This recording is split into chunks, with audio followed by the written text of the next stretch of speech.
J'avais déjà fait des tirages sur ce thème, sur l'avenir. Eh bien, l'avenir, voilà, on y est.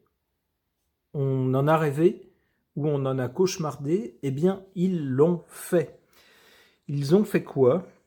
Cet article nous dit une start-up donne naissance à 3 loups géants d'une espèce éteinte depuis 10 000 ans, grâce au clonage. On nous explique, pour faire naître Remus, Romulus et Calesi, l'entreprise a modifié l'ADN de loups communs, des loups qui existent normalement, pour le faire correspondre à celui des loups sinistres, c'est le nom de cette sorte de loup, retrouvés dans des restes de spécimens de plus de 10 000 ans.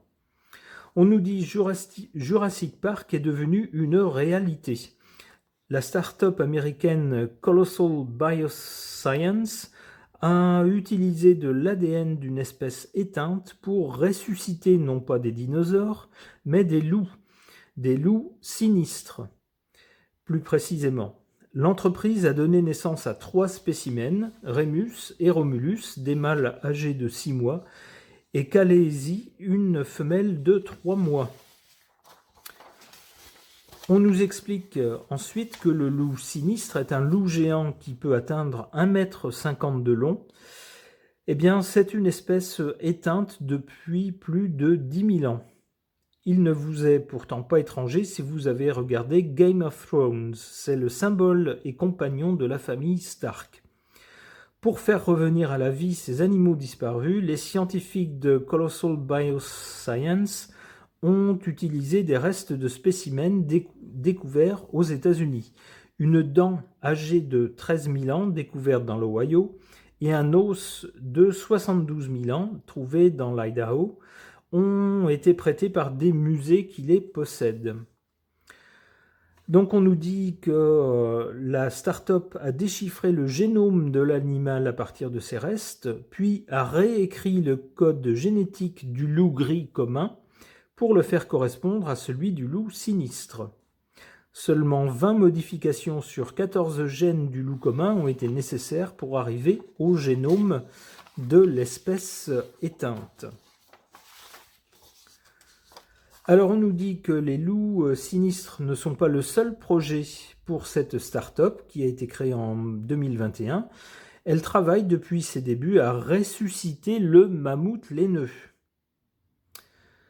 Alors elle ambitionne aussi de ressusciter le dodo, qui est une espèce d'oiseau disparu, et le tigre de Tasmanie. Même chose, c'est une espèce disparue. On nous précise via un article de Time que la technologie du clonage représente un risque pour les animaux issus de cette manipulation, comme par exemple une taille importante à la naissance, des anomalies des organes, un vieillissement prématuré et des problèmes de système immunitaire. Sans parler des risques pour les spécimens qui servent de mères porteuses, qui peuvent ne pas survivre ou subir de graves effets secondaires. Voilà où on en est. Mais en tout cas, ces 3 loups appartenant, enfin du moins ressuscités, ont fait ressusciter une espèce qui avait disparu, une espèce de loup géant. Honnêtement, je ne sais pas quoi en penser. Est-ce que c'est bien, est-ce que c'est pas bien? Est-ce que c'est bien que l'homme répare les erreurs qu'il a faites dans le passé en ressuscitant des espèces dont il est la cause de la disparition ou pas? Je ne sais pas. Je vais interroger les cartes à ce sujet. J'interroge le tarot de Marseille.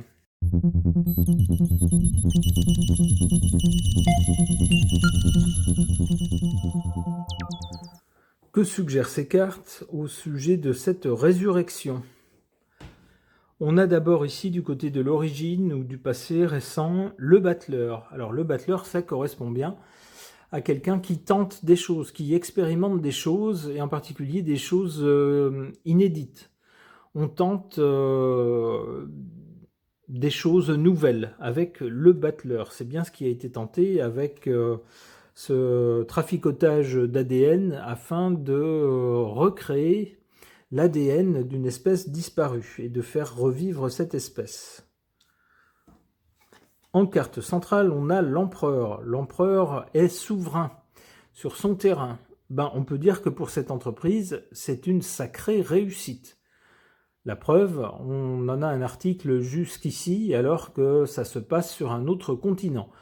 On peut gager qu'il n'y a pas eu un article qu'en France, mais qu'il y en a eu un peu partout dans le monde pour signaler la réussite de cette start-up qui a réussi ni plus ni moins qu'à ressusciter une espèce disparue.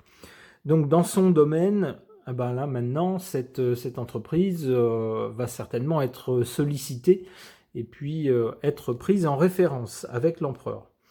On peut y voir également un personnage, tout simplement, puisque cette entreprise est située aux États-Unis. Alors on pourrait y voir peut-être Papy Ronchon, le monsieur qui gouverne là-bas aux États-Unis. Si cet article arrive aux yeux et aux oreilles de Papy Ronchon, peut-être va-t-il se saisir de cette nouvelle.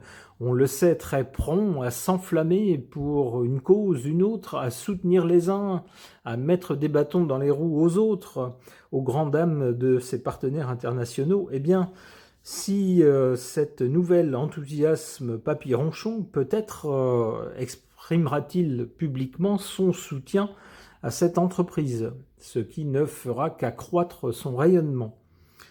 Alors, du côté de l'avenir, on a le jugement. Pourquoi cette carte? Eh bien, l'article nous le disait, ils ont donc réussi à faire revivre une espèce disparue, mais l'article à la fin met en garde. Attention. Le but est atteint, c'est-à-dire qu'on a recréé l'ADN d'une espèce disparue pour la faire revivre, mais quand on utilise le clonage de cette façon, il peut y avoir toutes sortes d'anomalies, un vieillissement prématuré, etc. C'est-à-dire que ça peut être une victoire, une demi-victoire ou pas une victoire du tout finalement, ou une victoire pour rien. Le jugement nous parle de quelque chose qui va être annoncé. On va voir avec d'autres cartes dans quel sens ça va.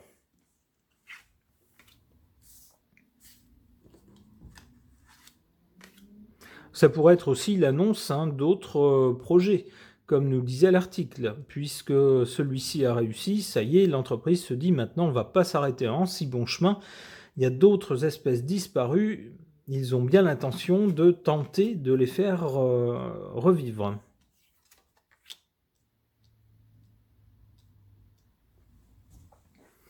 En carte favorable, on a le chariot. Est-ce que ces techniques, ces technologies pourraient intéresser les militaires? Je n'ose pas penser dans quel champ d'action. Alors il se pourrait, de façon plus prosaïque, qu'on nous parle d'une entreprise qui, maintenant, grâce à ce succès, va pouvoir renverser tous les obstacles qui se dressent devant elle.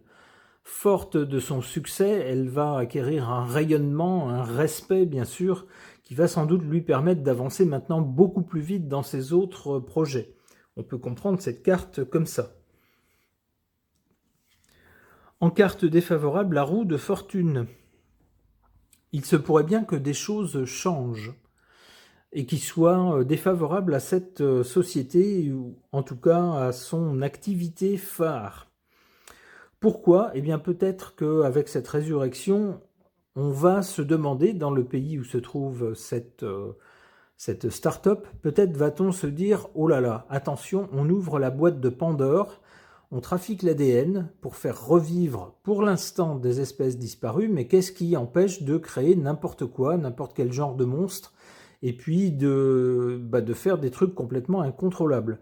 Donc peut-être qu'on va un peu changer de mentalité en se disant « Attention, il faut que cette pratique soit complètement encadrée ».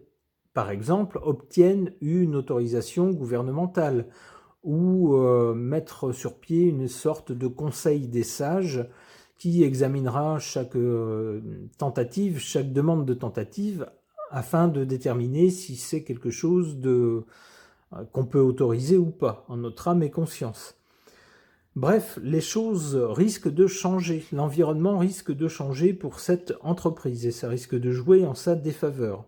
Alors cette carte étant sous l'empereur, ça pourrait être aussi sous l'égide de Papy Ronchon. C'est peut-être lui qui va dire « Oh là là, mais moi je veux pas qu'on fasse n'importe quoi avec l'ADN. Donc, j'autorise pas ci, j'autorise que ça. » C'est sa façon d'annoncer les choses de façon très tranchée. C'est possible aussi. Alors, pour l'avenir, le jugement est associé ici avec le pape à quelque chose de moral, une autorité morale.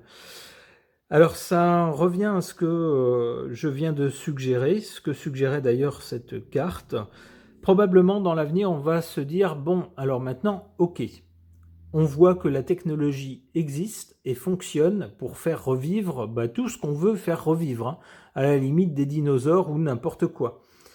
Sauf que on va peut-être pas avoir envie de voir toutes sortes de bestioles, y compris des bestioles de je ne sais combien de tonnes et de mètres d'envergure, se balader n'importe où sur la Terre et proliférer n'importe comment. Donc, probablement va-t-on avoir une sorte d'autorité morale qui va intervenir lors d'une annonce. Alors c'est possible qu'on crée quelque chose spécifiquement pour ces histoires de clonage et de résurrection d'espèces, ou peut-être va-t-on étendre des lois existantes pour encadrer ces pratiques.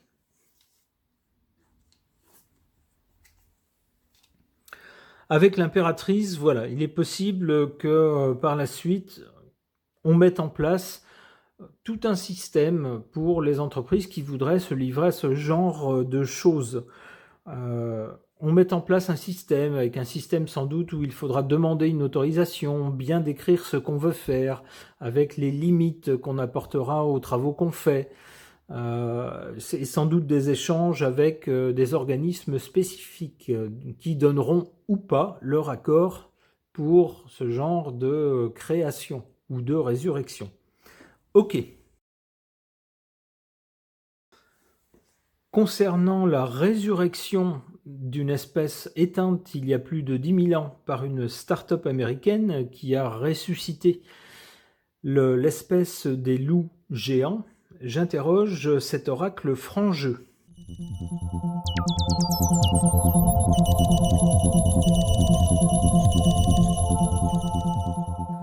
Eh bien, ma foi, un tirage qui va complètement dans le sens du tirage précédent, puisqu'on voit ici, du côté de l'origine ou du passé récent, la joie. Alors, la joie, sans doute, de cette start-up, lorsqu'elle a vu ses travaux aboutir avec succès et parvenir à ressusciter, ni plus ni moins, une espèce éteinte, d'où la joie.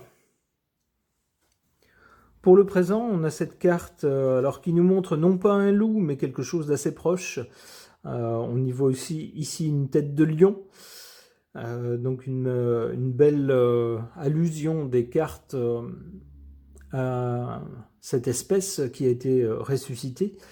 On y voit ici le courage. Ben oui, le courage de cette start-up, de s'être lancée dans ces travaux, pour le moins hasardeux. C'était pas sûr du tout qu'ils puissent parvenir à leur fin, que ça puisse fonctionner. Et puis il y a aussi tout le côté moral. Ils vont sans doute se trouver face à des gens qui vont leur dire « Mais comment osez-vous, comment pouvez-vous vous prendre pour Dieu et créer des espèces à partir de vos manipulations, c'est blasphémer, et ce genre de choses. » Ou peut-être des gens qui, hors du champ religieux, vont leur dire peut-être, eh bien maintenant, l'ensemble de tous les animaux et des végétaux sur la planète est maintenu en équilibre. Et introduire de nouvelles espèces comme ça, un peu par caprice, par jeu, est-ce que ça ne risque pas de bouleverser l'équilibre qui a mis du temps à se trouver ? Ça pourrait être une des critiques aussi. Mais face à tout cela, on voit que cette start-up est pleine de courage, galvanisée par son succès. Du côté de l'avenir, on nous parle d'harmonie, c'est-à-dire qu'il va falloir trouver, bien sûr, un point milieu entre sans doute d'autres entreprises qui vont se dire « Oh, nous, on va faire pareil, on va même faire mieux, on va créer des espèces qui n'existent pas encore, ou n'importe quoi. » Il va falloir réguler tout ça. Alors pas non plus, sans doute, tout empêcher, puisque ça serait un peu idiot d'empêcher la science de faire des découvertes et de tenter des choses. Mais sans doute savoir jusqu'où ne pas aller trop loin dans ce genre de manipulation de l'ADN. D'où la recherche d'un point d'harmonie, sans doute, concernant ces sujets.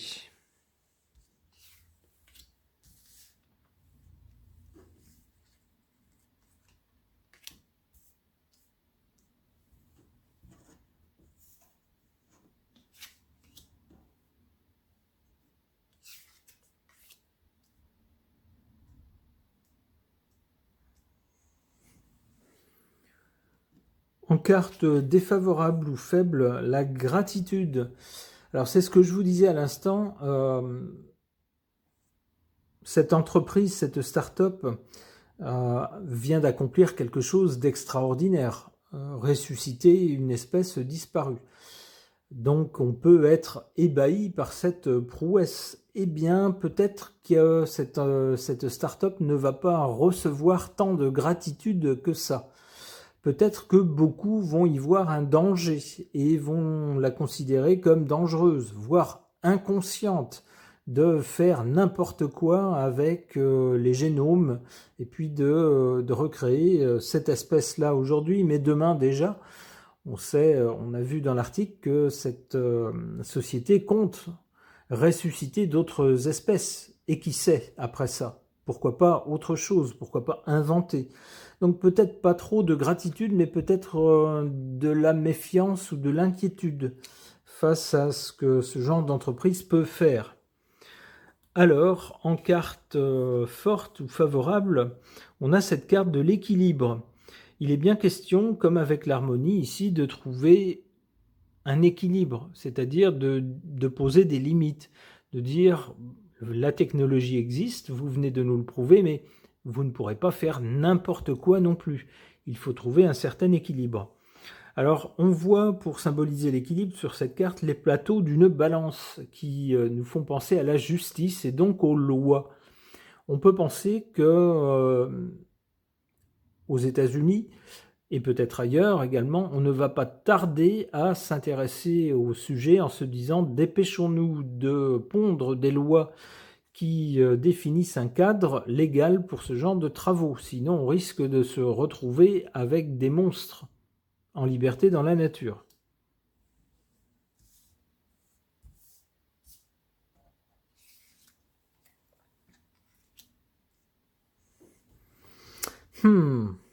Pour l'avenir, on a l'harmonie et l'échec. Alors l'harmonie, ça peut être aussi essayer de trouver une façon pour que les êtres qui ont été créés ou recréés soient viables, vivent une vie harmonieuse. On a vu dans l'article que c'est pas gagné. Il y a tout un tas de dangers qui guettent ces animaux issus de clonage. Peut-être que ça va pas être trouvé très vite. Peut-être va-t-on nous annoncer d'ici quelque temps qu'après une période de vie de ces créatures, malheureusement, il y a eu peut-être un vieillissement accéléré, peut-être des défauts constatés sur des organes, vous voyez ce genre de choses, ou une très faible résistance aux maladies, par exemple. Ça peut être ça. D'où un doute. C'est assez logique.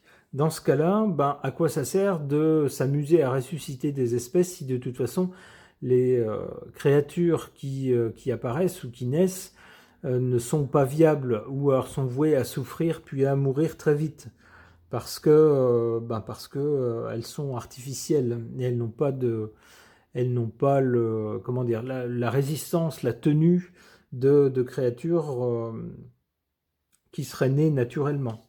Un doute. Est-ce que ça vaut le coup?